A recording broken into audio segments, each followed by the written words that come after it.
Listening Library presents This Moth Saw Brightness by A. Vacharat. Read for you by Austin Koo, with Maggie-Meg Reed and Elena Ray. If you notice anything, it leads you to notice more and more. And anyway, I was so full of energy. I was always running around looking at this and that. If I stopped, the pain was unbearable. If I stopped and thought, maybe the world can't be saved, the pain was unbearable. Mary Oliver, The Moths. I am not angry with anybody, for how can you be mad with somebody when the evil has no name, when the evil is just part of life? Leopoldine Meyer, survivor of child experimentation at Am Spiegelgrund.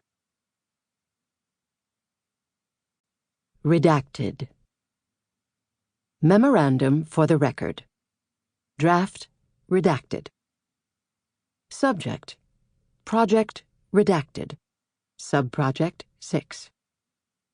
1.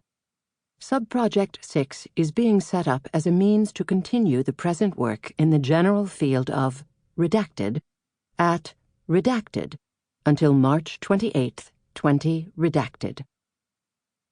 2. This project will include a continuation of a study of the biochemical, neurophysiological, sociological, and clinical psychiatric aspects of redacted antagonists and drugs related to redacted. A detailed proposal is attached. The principal investigators will continue to be redacted. 3. The estimated budget of the project at redacted is $11,405,500. Redacted will serve as a cover for this project and will furnish the above funds to the redacted as a philanthropic grant for medical research. A service charge of $228,110, 2% of the estimated budget, is to be paid to redacted for this service. 4. Thus, the total charges for this project will not exceed $11,633,610 for a period ending March 28, 20 redacted. 5. Redacted, Director of the hospital, are cleared through top secret and are aware of the true purpose of the project. Redacted, Chemical Division, redacted, Program, redacted, redacted, redacted, redacted. Secret Agent Mission, 4:37 p.m. The mail thumps through the brass door flap. It falls directly into my lap. The mail that I absolutely am not stealing consists of the following. On top, 2 promotional postcards.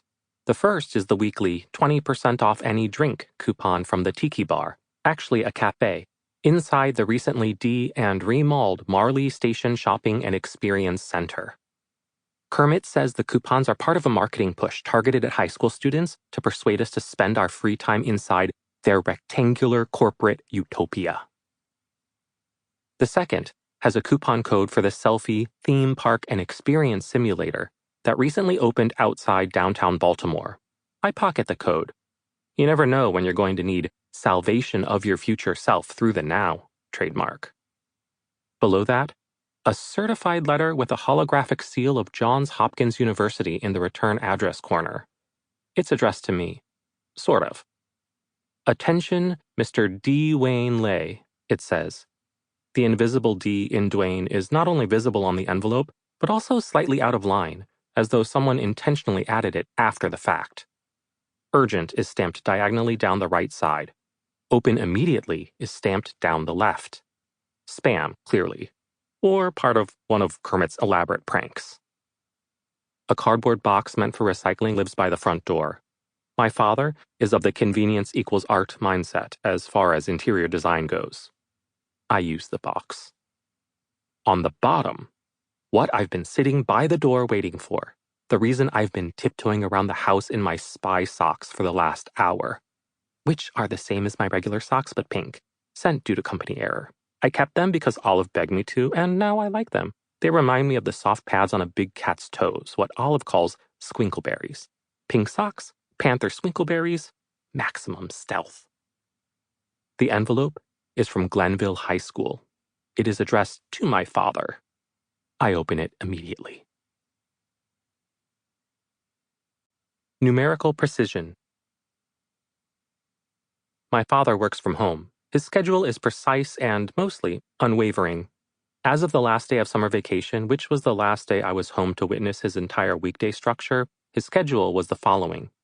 At 8:58 a.m., he slips off his home shoes and slips on his work shoes, which he ordered custom-made from England for their quality leather exterior, and comfortable yet functional, sweat-wicking Harris tweed interiors. Then he goes to work, i.e., goes into his office, which is next to the living room, at exactly 9. He turns on his solar-powered mirror that keeps sunlight optimally directed at his walls, stashes his bento box, prepared the night before, in the office kitchen, mini fridge with microwave on top, and then works until 12, doing something involving numbers, a spreadsheet, and quantifying risk. He microwaves and eats lunch before going for his speed walk until exactly 1, when his electric kettle, on a timer, prepares him a cup of genmaicha. Then he puts on a fresh shirt and resumes working at his desk, or maybe once a week goes somewhere to meet with clients. Finally, he comes home, slipping on his home shoes at precisely 5. His schedule changes only when he has new ideas to shave off time between tasks. For example, the day he realized that slicing his chicken thinner would reduce 3 whole seconds from reheating time. A landmark day. I bring the envelope into the kitchen, which also serves as our dining room. Efficiency, again. The clock on the kitchen wall says 4:42, meaning I have 18 minutes before Dad comes home. Dad leaves his tablet on the counter while he's at the office, to minimize the time between getting home and starting to make dinner. I swipe past Olive's artwork that serves as a lock screen, open a new tab behind today's recipe. Then I dump out the contents of the Glenville High School envelope onto the table, a short note and a cardstock square. It's the cardstock square I care about. It's printed with a 6-digit, 2-factor auth code that ensures that my father is the only one who can log in and confirm my mid-trimester grades. Ensures. On the Glenville High homepage, the familiar image of a former student dunking a basketball welcomes me. I log in, using Dad's password, generously provided to me by Kermit for a mere $100, his best friend discount, and type in the code. I check the box to confirm that I, Peter Lay, parent guardian of Dwayne Lay, have seen and acknowledged my student's mid-trimester interim progress. I log out. I return the recipe tab to the front.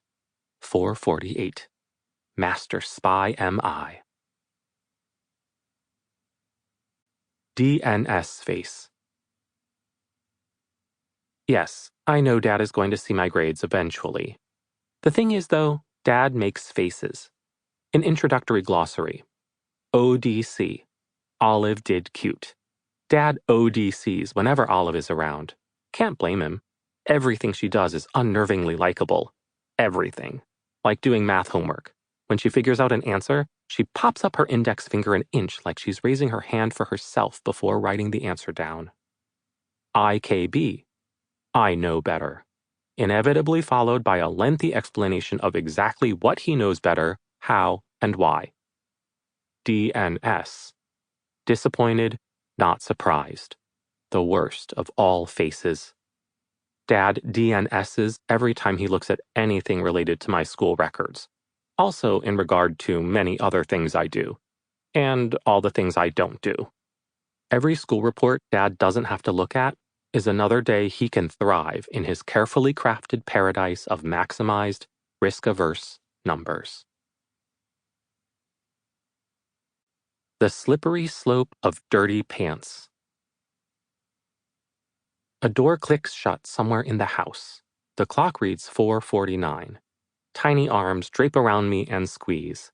Olive Home early from art club, gently rests her bag on the floor before taking the chair across from. Sample complete. Ready to continue?